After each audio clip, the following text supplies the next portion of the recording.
Hey everybody, this is Joe, K9UR. Hope everybody's doing well. Happy New Year 2023. I just wanted to introduce a quick, easy antenna for 10-meter band. 10 meters is coming back, and a lot of the technician class hams are active on 10. I've worked a lot of DX recently on 10 with the solar spot cycle coming around, and I wanted to share this very simple antenna design. You know, sometimes you can't get a dipole erected because it takes up a lot of space. A horizontal dipole on 10 meters takes up 16 feet of space across, and you don't always have the ability to put that up. So sometimes a vertical can be great.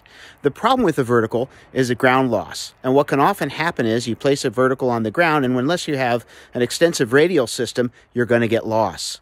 That is compounded oftentimes with higher frequency because you'll also get coaxial cable loss because of the higher frequency of the 10-meter band.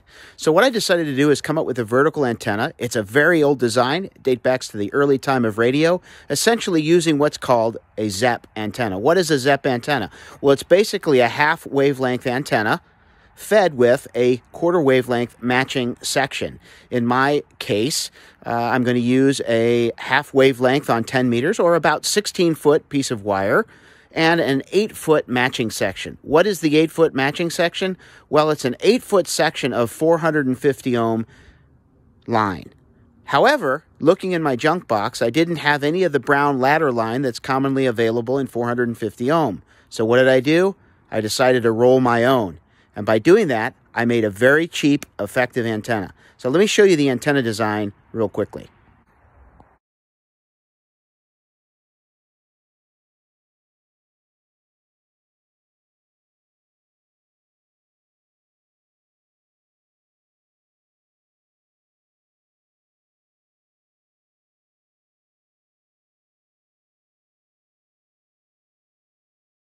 Okay, here we are out in the garden, and we're just taking a look at the 450 ohm line that I've made. Essentially what this is two parallel pieces of 18 gauge wire. And what I've done is I've used these white spreaders. These spreaders are actually from conduit staples, you know, conduit, electrical conduit. And these are 3/4 inch in width. And I've removed the nails, and instead I've slid the wire through this. And what you can see is I've created an 8-foot length of this ladder line or window line. Let's call it ladder line.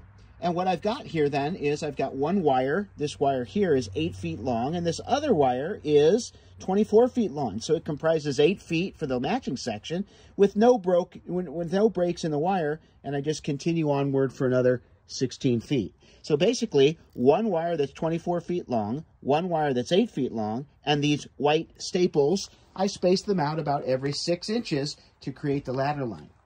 At the bottom, what we'll do is we'll connect the two wires together. And you can see this here. I've basically just connected the two wires together, soldered them together. I'm just using that to hold that on. And so that's shorted. And up about 6 inches from the bottom, 6 inches from here, I've stripped off some wire. What I basically did is got a cigarette lighter, lit up and burned off the jacket, and so I've got a place now where I can solder one side of my coax and the other side of my coax. And of course the coax cable will run down, will run 12 turns through a FT 240 mix 31 choke to get rid of any common mode, and then the rest of the coax goes to the ham shack.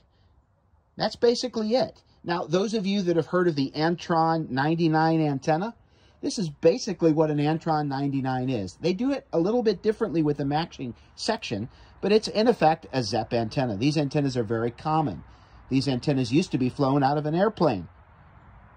Now what we're going to do is we're going to hoist this antenna into a tree vertically, and essentially we'll have an antenna that's 24 feet long, way up in a tree. And of course, this is super lightweight.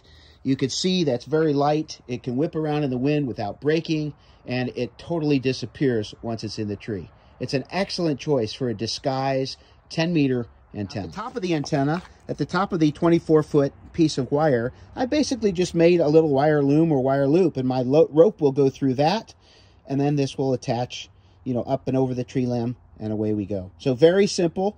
This can easily handle legal limit power. There's nothing to burn out, no caps or traps or anything to go wrong. The only thing that could happen is maybe the wire is touching a tree limb and could catch the tree limb on fire, but we're going to make sure when we bring it up through the tree.